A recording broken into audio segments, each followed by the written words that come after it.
What dost a man do who would cast away a lark because it did not sing to his liking? What then becomes of that lark when the night is cold and the barn door shut? Behold a child with pockets of wind and a heart like a hollow bell. What gift more curious than a beast men call the worst of a lord's estate? The scene, a market lane smelling of iron and apples, the hush of late autumn, the lowing of cattle like far-off drums. A great carriage, lacquered and cold, thrusts the town's shadow aside. From it steps Lord Harrington, gold to his shoe, frost to his smile. In his hand he bears a rope, and at the end of that rope a horse so battered that sorrow itself might pity it. A coat like old dusk, a lip torn, a flank traced by a pale scar as if lightning once fell and forgot to leave. Chains bite its fetlocks. Silence sits upon it like a hood. Take him, says the Lord, and laughter is his legacy. He is the worst of my studs, stubborn, useless, fit only to teach humility. A crowd parts like curtains. Small hands reach for coins. No small hand reaches for the horse. Yet from the shadow steps a boy, call him Finn, whose pockets carry last week's bread and whose eyes carry more weather than the whole town. He takes the rope. He takes the horse. Why would a rich man give his worst to a poor child? What secret lies under the horse's silence? What shadow follows the hand that parts gift from giver? The question hangs thicker than smoke when, as the dusk bends its knees, the horse lifts its head and shows between its teeth a mark most curious, a faded number upon the inner lip, inked and hidden like a secret oath. Who then is the worst one here, the horse, or the man who would make mischief of mercy? And can a poor boy and a branded beast mend what wealth has broken? The road narrows. The wind answers not. The rope slips through Finn's fingers, and with a sudden, dreadful snort, the horse flings back its ears, revealing eyes that are not the color of defeat but of something older, of challenge and memory. What will befall them beneath the Lord's moon? Thus begins the question. Thus ends the first breath, and the answer lies on the other side of touch. Finn kept his dreams where he kept his bread, folded thin and pressed, into the lining of a jacket that had been his father's. He had come of an old line of tillers, hands knuckled like the root of a tree, a family name that once rang in a dozen villages, now only spoken soft as if in apology. His mother, whose cough tasted of iron, mended sacks and sang thin hymns to make the evenings less empty. By day, Finn worked at the town stables, the poor stables at the town's edge, where the rats were as numerous as misgivings, and where the horse's eyes learned the language of hunger. He mucked, he gathered feed, he learned the work of two-handed patience. He was not given to boasting. His speech was measured, like a man who keeps his words to pay for something later. Lord Harrington's estate lay on the hill like a wound that had learned to sparkle. It was a house of columns and glass. Its people walked as if the world were a doormat and they, its proud foot. Harrington himself was a man who had learned to reckon souls by their price and seasons by their profit. He owned ships, mills, the wharf at the river's mouth. He owned favors and fear in equal measure. To him, horses were ledgers. A good stallion was a profit, a broken one a loss. So when he cast out this one, this scarred, silent creature, he made a spectacle of benevolence. It was charity with a barb, a test with a sneer.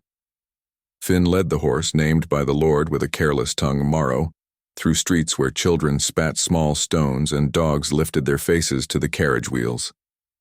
People pointed. The stable boys smirked. But Finn listened to the horse in the way a man listens for rain, close, waiting. There was more than dirt in Morrow's eyes, an old intelligence, a memory not wholly bent by pain. When Finn touched the horse's shoulder, his hand met a skin like leather softened by too much weather. The animal flinched, then settled as if cataloging the boy's scent. Finn smelled peat and smoke. Morrow smelled of a long, hard road and of something copper and sharp, as if he had once been blood carried across a June field. Finn's wound was not of coin, but of absence. He had a name for his ache, but kept it like a private prayer. Father was the word, and the man's memory arrived in Finn's mind as a chair missing in the kitchen. His father had gone not to the sea or the war, but to debt and disgrace. He had run away with a promise and left a ledger of shame. Finn's shame was not his own. It was inherited as one inherits a coat that does not fit. His mother's hands trembled sometimes when she filled the kettle, and Finn bore the sight like a stone in his mouth. He wanted to be more than a dead silence. He wanted, a small violent wish, to prove that what is cast away may yet be whole. At the stable, Finn found an old hobnail horseshoe, brass dark, stuck in the muck, a horseshoe with an engraving so worn that it might be a curse or a name. He kept that shoe as a talisman, pressing it sometimes to his forehead when sleep would not come. He thought of horses as having language, not the clumsy speech of men, but a complexity of ears and nostrils and tail that said more than some tongues. He could read Morrow already when the beast shifted weight, when the near ear flicked to a sound, when the muzzle brushed his hand as if to check for salt. To Finn, the horse was not the worst, only weathered. We planted in those first days the motifs that would grow like ivy. Morrow's chain, short rusting, would be a symbol of broken control. The scar on his flank, a map of past violence. The quiet of his breath between the ribs, a clock that measures the patience of the poor. Harrington's gift was no gift but a gauntlet.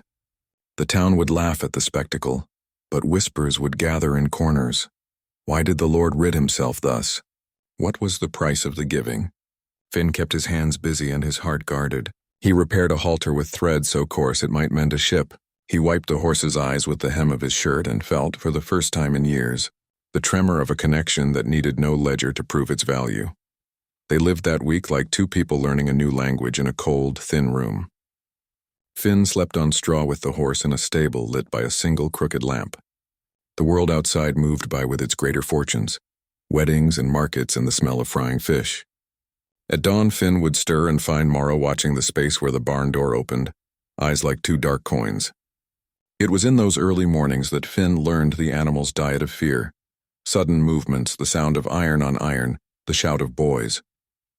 Morrow would pin his ears, stamp, and show the whites of his eyes an honest dictionary of distrust. Finn learned not to flinch when the horse flung his head. He learned to breathe with steadiness like a metronome.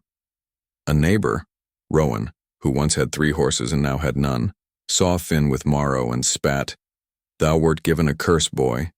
Return it to the master ere he discovers his jest." The words cut, but Finn only tightened the rope. He had work to do, to feed, to grease the old leather, to find a bucket that did not leak. He made the stable his school and the horse his teacher. Sometimes in the dark he would whisper to Morrow the names of things he feared. Hunger, the court, the law that could demand a thing be taken back. The horse would nuzzle his palm and once pressed his forehead to Finn's chest as if to answer not in words, but in the small, sacrament touch of warm flesh. Yet the world was not a patient place. Rumors rose like fog. Lord Harrington's steward, a man of ledger and law with a face that never smiled without purpose, watched. Men of the town came near to see how long the boy would endure, to place bets in whispers. And a rival, young Jonas, son of the local marketman who fancied himself a rider of skill, began to taunt. "Thou wilt be rid of him soon," Jonas jeered when a market crowd pressed close. "No poor boy may hold what a rich man spurns," Finn answered with his work. He stoked fires for the stable, took horses to water, and in the hush between chores he would stand long at Morrow's flank and press the old horseshoe to the animal's side as if the metal might anchor them both. Each evening he would study the horse's lips, waiting for that faded number in the inner mouth, the small secret mark that had first caught his eye in the market lane. He could not read it yet. It was inked in the language of registrars and of men who trade with fate. Thus the stage was set. A poor boy with a hollow-sounding hope. A horse branded by pain and secrecy. A lord who smiles like winter and a town that loves the small cruelty of a spectacle. The ordinary world was drawn in clear lines. Hunger, duty, the slow ache of absentee fathers.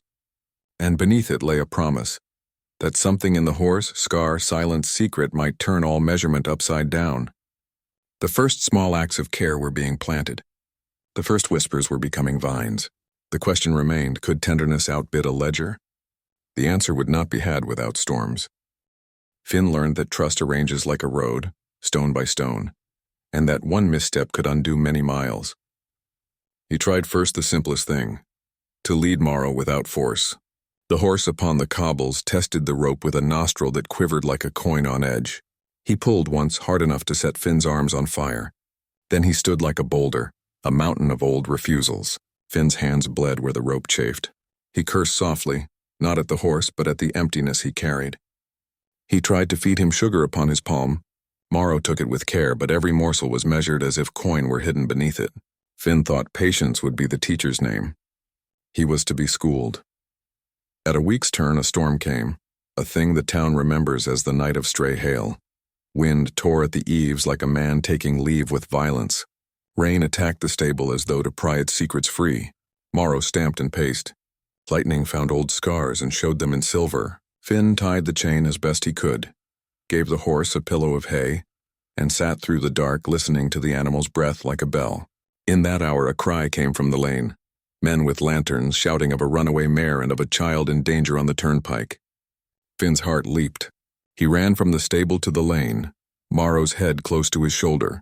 At the turn of the hedge where rain made the road a river, Finn saw Jonas who had mocked, struggling with a harness, a mare that had panicked. Finn leapt without thought. He did not take the Lord's carriage nor count its wealth. He only reached into the fray and steadied the mare with a firmness born of long hours holding ropes. Morrow watched, ears pricking, and when Finn returned breathless, the horse's nostrils flared with something like approval. For that night a small victory lodged like a pebble in Finn's shoe. The horse had not fled. The town murmured. Rowan scowled less loudly. Jonas wiped his face, but triumph is a thin roof. In the days that followed, Morrow's old wounds showed their stubbornness. A tendon swelled. The vet, an ancient woman who smelled of apples and bitter tea, said softly that the beast had been ridden hard before his bones had settled, that a deep ache lingered like a memory. "He will need rest," she said, eyes narrowing as if she saw men's ledgers in the animal's marrow. Finn could not afford a fortnight of idleness.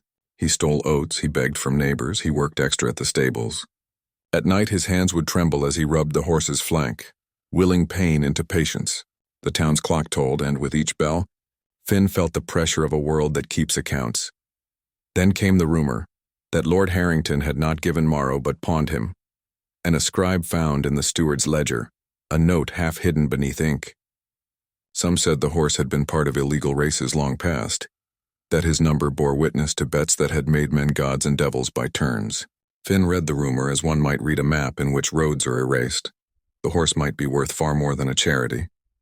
The steward's face when he passed the stable was like the inside of a lock, secret and sure. He asked Finn with a velvet politeness for the papers. There were no papers. Finn owned nothing but a shoer's wit and a battered horseshoe. If Harrington chose, he could call the beast back. If Harrington chose, he could name the gift alone and collect the coin interest of humiliation.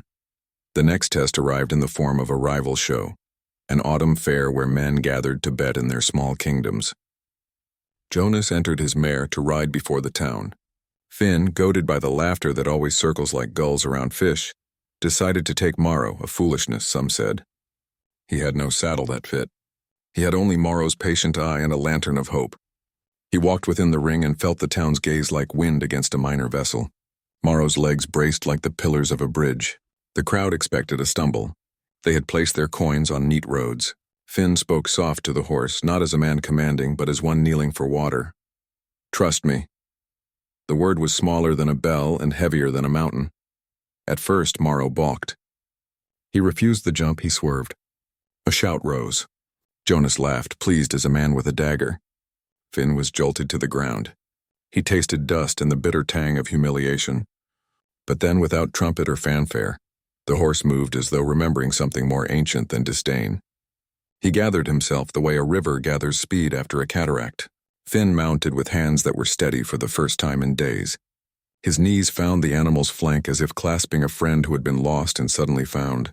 They moved as one, and the ring, which had expected a comedy, fell quiet. Morrow's stride lengthened and then contracted with a rider's thought that had yet to be taught. He rose onto a jump and cleared it like a man stepping across a seam in a cloth. The crowd gasped. Jonas's smile collapsed. For one sweet breath, the world tilted. The worst horse was not worst after all, but joy here was an ember in the woods. After the fair, as Finn led Morrow back through alleys still smelling of sweat and stew, Harrington's steward appeared, a writ in his gloved hand. "My lord's property is to be inspected," he said with a smile of ink. "Mistakes of estate must be rectified." Finn's knees tightened. "You have no right," he whispered. "But the law moves like a tide. A lord's right is the moon that pulls it." The steward's men measured, they counted. They spoke of papers and proofs. Finn produced his battered shoe, his promise, his nothingness. The world that was governed by coins knows how to turn promises into dust. Another complication. A night came when Morrow's lips bled where he had bitten at his chain, and a smell like copper filled the stable. Finn woke to find that the horse had been found loose, stall open, and the old horseshoe, his talisman, missing from where he had left it. Someone had come in the dark and stolen it, and with it perhaps some piece of the story that would bind them. Finn's mother scolded him softly. Rowan muttered accusations. Jonas's friends exchanged glances that held the glint of mischief. The theft put Finn under a new light, either keeper or careless fool. The steward used it as pretext to demand the horse's return for inspection. "We cannot have disorder," he intoned. Morrow stamped, and something like a groan came from his ribcage, a sound that was partly hoarse and partly old sorrow. The boy had but one real weapon, his own insistence, and he chose to use it. He found in the fodder of his days a growing courage. He refused to give the horse up without a reason legible as law or love. He began to look for the writing under the horse's lip. He pressed his fingers to the warm tissue and read the faded digits like a man reading a sentence in a book where ink had not fully dried. There, faint but sure, was the number Finn had glimpsed that first day. A registry mark. A cipher that spoke of tracks and stakes. He had heard the whisperings about Harrington's races. If Morrow was more than the Lord's jest, if he had once been run in secret rings and marked in the mouth by those who keep horses, names and ledgers, then the price of keeping him would be greater than Finn could pay. And then, as the market bell chimed a late hour, Finn discovered something that made his blood run cold and his hope burn bright at the same time. In the hay, tucked like a worm in an apple, lay a scrap of leather. Upon it was stamped a seal he recognized from a child's tale his mother had once told, a seal that belonged not to horses, but to a name that had once been dear and then struck from their door. The scrap bore the same initials he had seen faint upon Morrow's flank when the light had cupped them.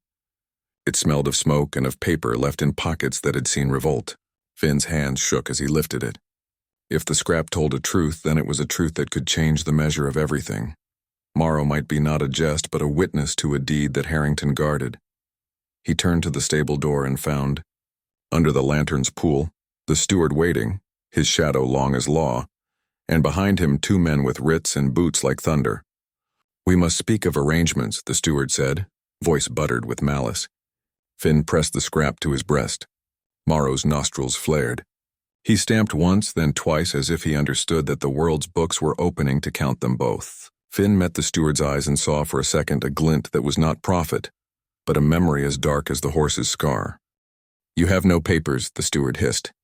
"This beast is property of the estate until proven otherwise." Finn inhaled, and the night seemed to close like a fist. He could give the horse back, hand him over, accept humiliation, or he could refuse and face whatever the Lord's law might rain upon him. Behind the steward, a boot tapped the cobbles as if to mark a beginning. Finn tightened his fingers on the scrap. The turning came then, not quiet as thought, but a thunder of choice. Finn threw the scrap toward the steward's feet and cried, "If this horse be counted among your goods, then prove him yours by truth, not by jest." His voice did not tremble. Morrow, as if answering, lifted his head and bared the inside of his mouth, the tattooed number dark against flesh, like a bannerman revealing a standard. The steward bent, face losing color as if ink had bled into his skin. He snatched the scrap and read, and his hands began to betray him. For a breath, the world was a hinge between what had been and what might be. Then from the steward's pocket, a small folded paper slipped free and flew into the puddle at Finn's feet. The paper opened like a wound, and on it, sharp and clear, was a seal that matched the scrap. And beneath the seal, a signature Finn recognized not from law but from the past. A name that sounded like his father's, though he had thought it buried. The paper named the horse with a name that was not Morrow but another, one whose story had been struck from records and heart alike. Finn stooped, the puddle cold on his palm, and read the line that would undo sleep and shore up courage. The horse had been registered to his father. A silence ripped through the street like cloth through fire. The steward's lips formed commands that did not arrive. Harrington's men shifted, uncertain as wolves when the moon hides. Finn clutched at the paper as if it were a rope, and felt for the first time the weight of a thing that might be reclaiming him. Behind him, Morrow stamped and whickered, a sound that was half triumph, half warning. The town breathed in.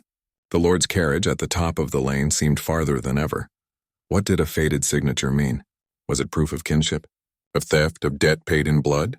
Finn looked up and the steward's hand moved not to friendship but to a writ, an instrument of removal.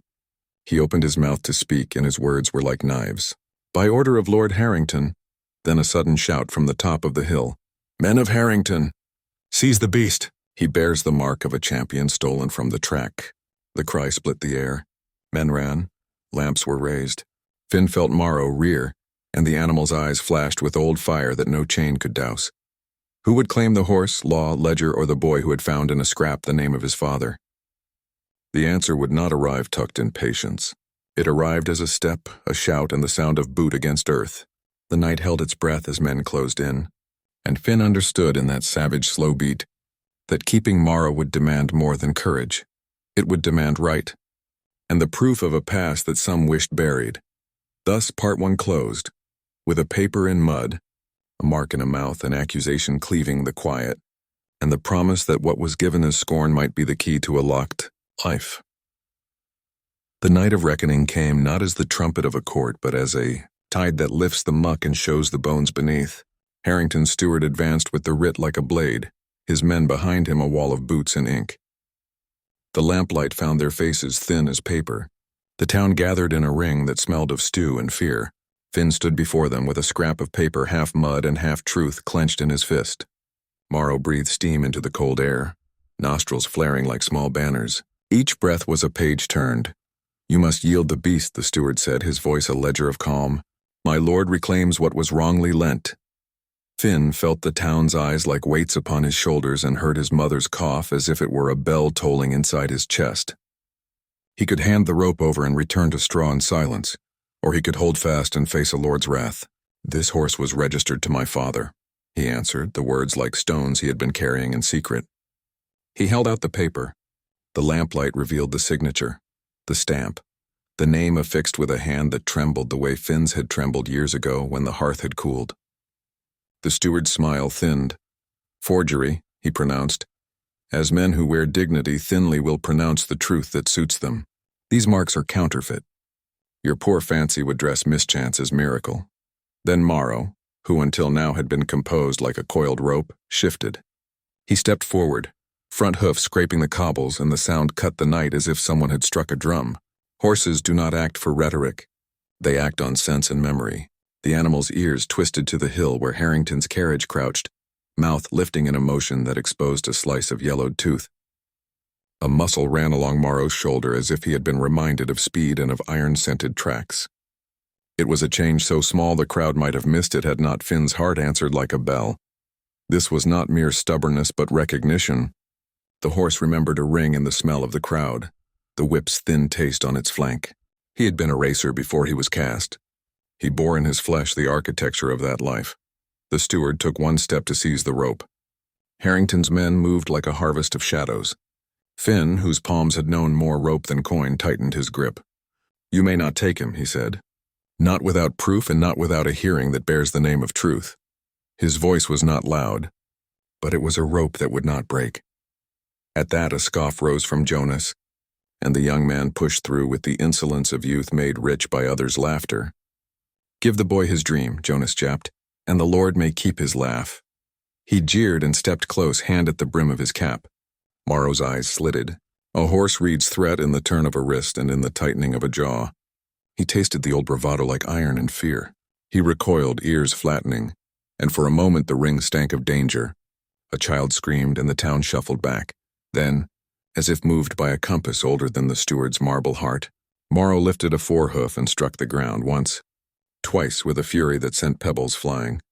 He pawed at the earth in a place where the dirt had already been dampened by recent rain, where Finn's hands had, nights before, lay in vain searching for the lost horseshoe.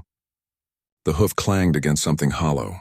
The sound was a bell in the hush, and together they heard it, a tin note, the echo of something hidden. Horses paw when they are impatient, when they are nervous. They also paw when they remember the feel of the ground beneath a buried thing. Morrow's action drew a small crater, and the crowd watched, half in horror and half in the rude delight of anyone who expects ruin to continue.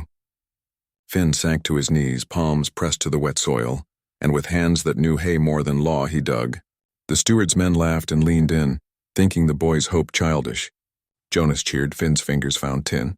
He pried at rust with nails that had cracked and bled, and when the tin box gave, it came free with a gasp like a chest unclasped. He lifted it, the metal wet and cold, and unclasped the lid. Inside lay papers folded with a care that suggested a life of fear. A registration certificate bearing Morrow's true name. A ledger with entries of races, bets, and a list of payments made to a hand that Finn recognized, not with the eyes of a child but with the ache of memory. His father's handwriting. Hurried and then stopped as if the pen had been snatched. Beneath the ledger was a note in a different hand, small and precise. A record of money transferred to one Harrington for silence. The ink smelled faintly of smoke and the kind of shame that lasts like tar. The steward's face went hard as if a bell had struck him. He reached for the tin. His glove brushed the edge, and by some fate, the ledger slipped free and unfurled into the mud. Men leaned, hands out to catch evidence as if evidence were a living thing, and as it opened, the town saw in black and white the pattern that would unmake a man. All the entries that told how champions had been bought and sold, and how signatures had been made to look like consent, when they were in truth shouts muffled by coin. And there, scrawled in a haste that betrayed conscience, was the name of Finn's father, signed beneath a line that read, "Transfer acknowledged under duress." A hush, then a hiss, then a roar. The steward stammered. Harrington himself stepped from his carriage, a figure of calm and cold, his eyes ledger-like and unbelieving. "This is slander," he said. "But slander is a small ship upon a sea of proof." "Read," Finn said, voice like one who has exchanged sorrow for speech. He took up the ledger and held it to the lamp. The ink that had once signed away a horse now shone like a beacon. The crowd read. Mothers who once took coin from Harrington at market remembered favors given and called them debts. Men who had cheered when riches fell upon the town saw the pattern of purchase like a net. Jonas, who had mocked, looked away as if his mocking had been a theft committed with his mouth. Morrow, who had pawed at the dirt and had unearthed not only paper but the truth, stood very still. He lowered his head, and with the gentleness of beasts that give rather than take, he nudged Finn's shoulder. The gesture, the simple press of warm nose to skin, was a sealing of alliance. It was an old covenant writ in breath and hair. The horse's eyes shone with a quiet triumph that needed no applauding. In the instant of that contact, the steward dared to reach. He snatched a page and tore at it as if violence could undo ink. The town hissed. A woman spat on his boots. Harrington's mouth worked. He could not deny the ledger without making himself guilty of blindness. He could not swallow what his hand had touched and not choke on it. Law, where law had teeth, would have handled the matter with parlors and parchments, but the town had its own justice. Outrage. People who had taken bread from his house turned their faces. Old debts found names and faces to whom they once belonged. Harrington's power, built as it was on the belief that coin can teach conscience, trembled under the simple exposure of ledger and signature. The steward, white with the color of ink, drew a cord of words to summon guards. But the magistrate, a man of differing loyalties, had come out of his house to see what had become of the night, and he, reading the ledger and seeing the people's faces, refused to be the ink's accomplice. "If the papers be true," he said, "Harrington shall answer in the marketplace come dawn. Till then no blood be spilled." His voice was a gavel, and it steadied the crowd. Harrington's men bristled at this restraint. Harrington himself, with the arrogance of long possession, looked like a man surprised to be called to account by the very field he had trampled. Yet the steward would not go empty. He moved to seize Morrow by force. The captain of the men stepped forward, hand upon a hook. At that moment Jonas, who had been both fool and coward, made a choice.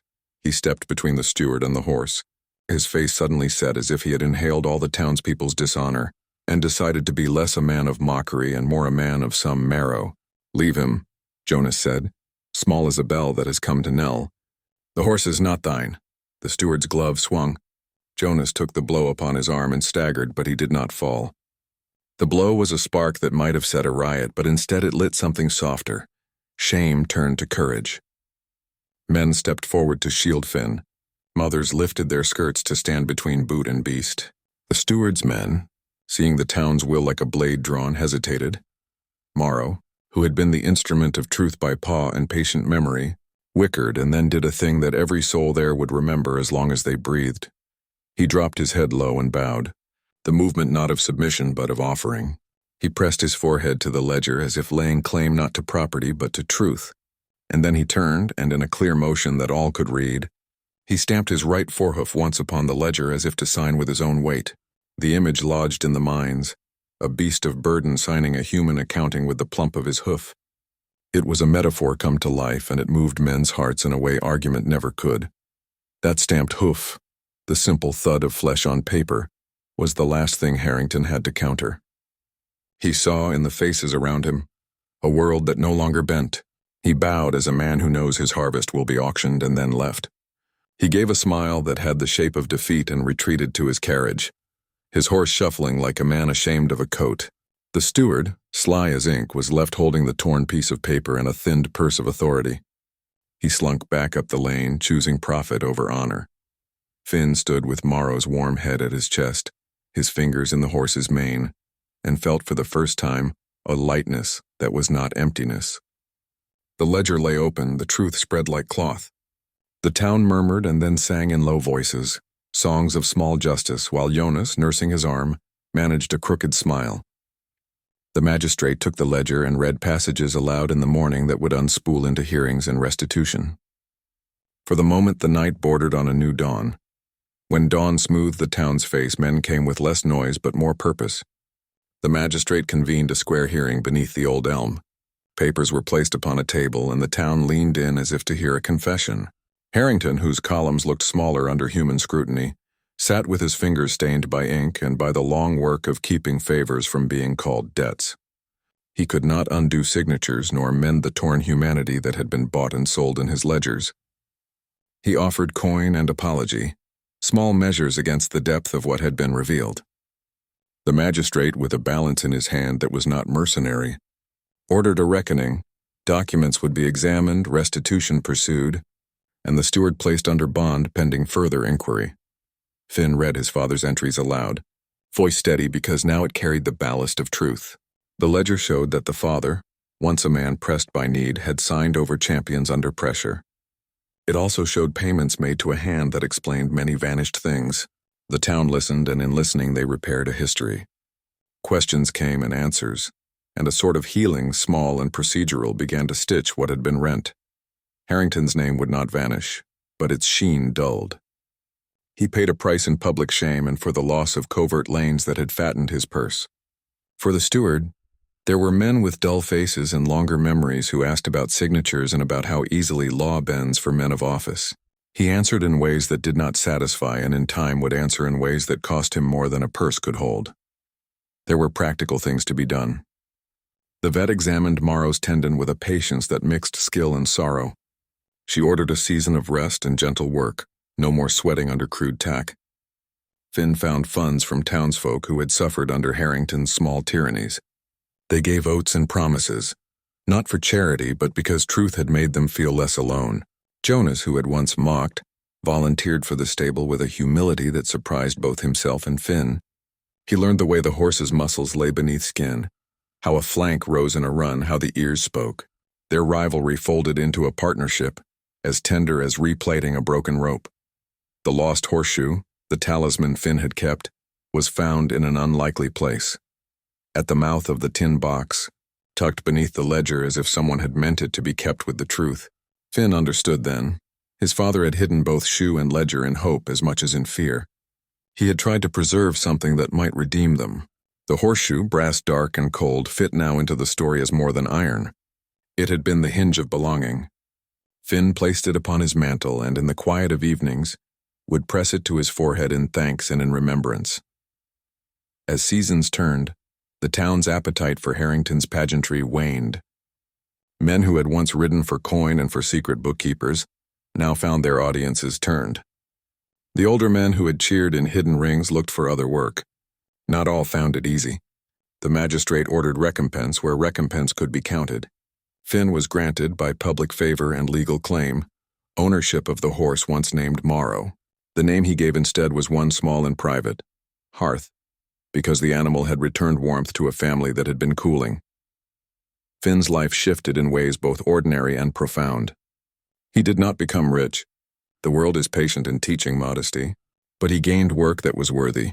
A place at the public stables where honest trainers taught and where races, when they were run with eyes open and hands honest. He learned to read a horse's mood as if reading scripture, by ears, by nostril, by the twitch of tail, and he taught others. The vet's order for rest healed Hearth's tendon slowly, but the muscle remembered how to forget pain and remember speed. Under Finn's hand, the horse learned again the rhythm of a true gait, not the illicit sprint of hidden tracks, but the steady, proud stride of a horse that runs to please, not to profit. Finn sought, too, the answer to what had become his father. He found in a neglected ledger entry a note, paid for silence, kept for safety, left for the North Road, not vanished but hidden by necessity. Men spoke of a man who had sailed, of debts repaid in other lands, of a figure who had been forced from home to learn the cost of protecting kin. Finn wrote letters and followed trails given in small measures. He found at last a hut where an old man sat by a sea-smell fire, hair gone like winter, hands that trembled like leaves. The reunion was not a movie's catharsis. It was oil and tears and awkward smiles. His father spoke of fear. He spoke of choices he had made to keep harm from their door. Finn forgave with the silence of one who has learned what gravity does to a heart. The father's return did not erase pain but filled empty chairs with conversation. It was not a perfect mending, no mending truly is, but it was a closure of a kind that matters. Hearth, whose hoof had stamped truth into paper, became, in time, more than a horse to Finn. He walked at Finn's side into markets, stood with children who wanted to learn, and let old men who had been beaten by life stroke his flank. Where there had been scorn, there grew a small reverence. The horse's scar remained, pale as a moon scratch, but every time the sun fell upon it, Finn would tell its story to a boy whose ears were more open than most. How the worst of a lord's estate had become the heart of a village. How a boy's courage can be the measure by which a town keeps its soul. In the end, the ledger changed the shape of many things, but not all shapes are remade at once. Finn kept his mother warm. He made the stable a little sweeter with new mangers and a window that let the dawn in. Jonas learned humility and steadiness. He lived to become a man whose hands were steadier than his mouth. The steward left town with a purse lighter and a reputation lighter still. Harrington sold some lands and kept the rest to his own regret. The magistrate's name was sung in taverns with a foreign tenderness. He had listened, and listening had proved stronger than any title. Hearth grew fat with care and bright with the kind of calm that comes after storms. Children named him and braided his mane on long summer nights. He would stand at the fence and with an old horse's wisdom, lift his head and look toward the road that led out of town and toward those that led back to houses where bread rose. Once when wind came down from the hills, he led Finn in a walk to the place where the father had once hidden ledger and shoe. There, beneath the same elm they had used for hearings and for councils, they paused.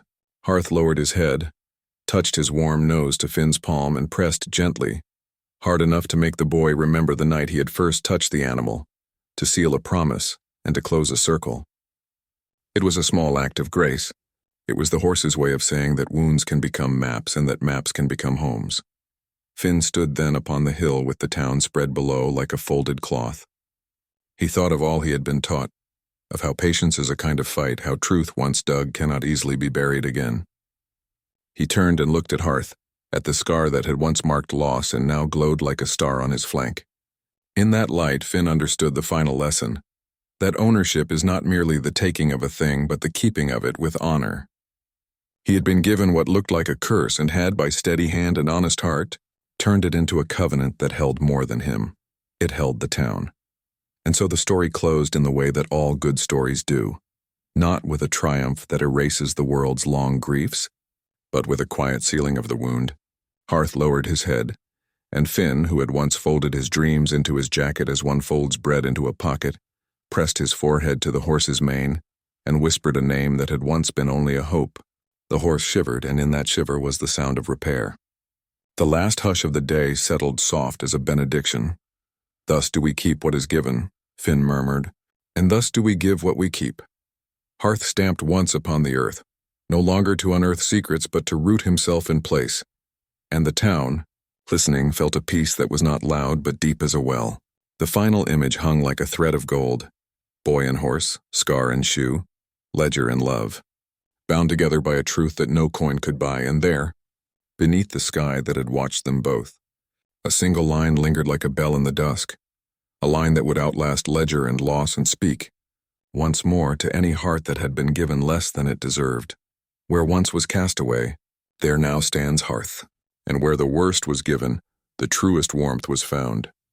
If this tale of hearth and the boy moved thy heart, let thy hand do what thy heart would. Subscribe and ring yon bell that more such tales may find thee. Speak below. Tell us which name thou wouldst give a horse saved from scorn, and share this story that courage and truth may travel far. If thy soul was stirred, subscribe and ring yon bell, that thou mayst join us anon for tales untold.